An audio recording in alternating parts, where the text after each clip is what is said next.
is find out that David's wife told him Saul was getting ready to set a trap for you.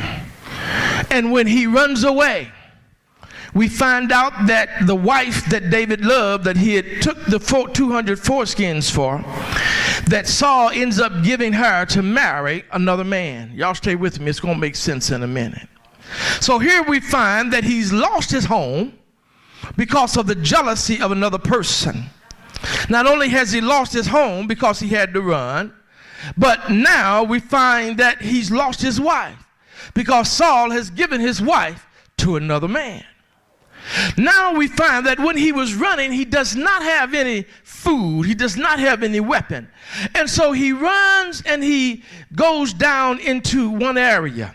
I think it was Gath. And if you remember, when he went down into, I might have these out of order, y'all bear with me here, that when he went down to Gath, for you Bible scholars, where's Gath and what do we know about Gath? There you go. It's not only the Philistine, but it was where Goliath was from.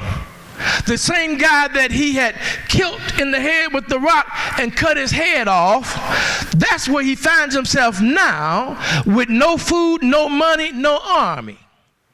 And he goes down over there into Gath. The priest, he tells the priest said, what you doing here with nothing? He said, well, I'm here on duty with Saul. So they finally give him some food. And when they give him some food, they said, do you have a weapon? Because he didn't even have a weapon.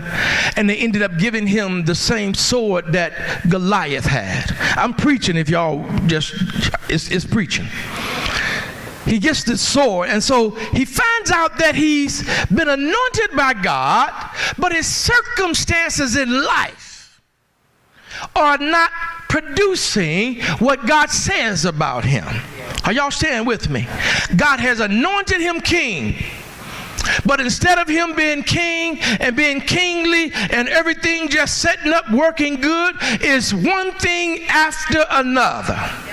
Out of the frying pan into the fire, worse, worse, worse.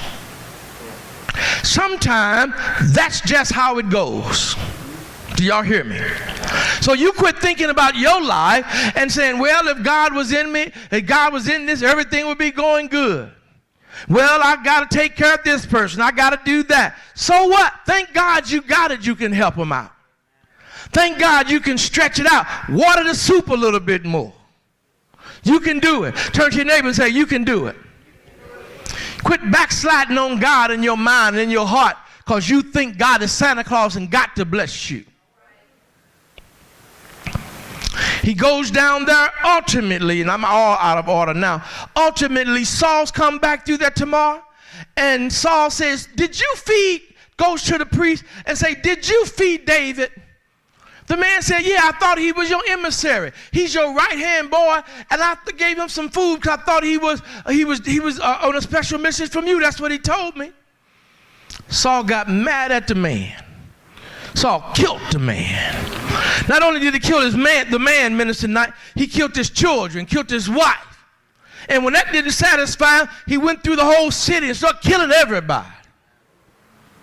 Because he was that jealous. You see, sometimes what you do or what you don't do causes other people to be in the storm. Y'all remember how Jonah there? Y'all remember Jonah, don't you? Jonah was running away from God, and so everybody that was on the boat with Jonah had to be in the what? Had to be in the storm.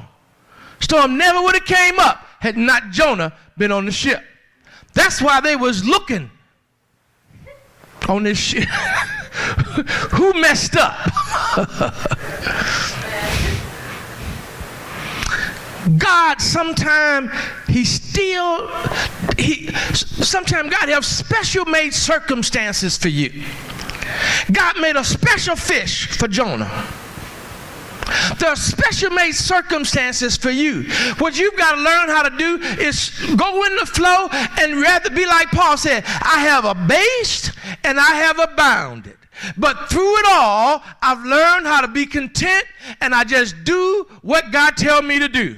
What he's trying to say is, I just be godly no matter if I got a whole lot, whether I have a little bit. I go to church, I love the Lord, I praise, I worship. I'm not going to allow the devil to get the best of me and have me trying to figure out stuff when my goal is to be forward and to know that God's making the way, that God's still in this thing.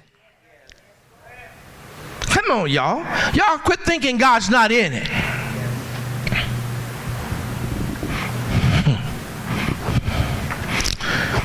One other city as David was running. David runs and and he gets to the point that he goes to another city. And when he gets to the city, that was the priest in the city of Nod. When he goes to Gath, and this was Gath, the other one was Nod. When he goes there, we find out that God is still dealing with him.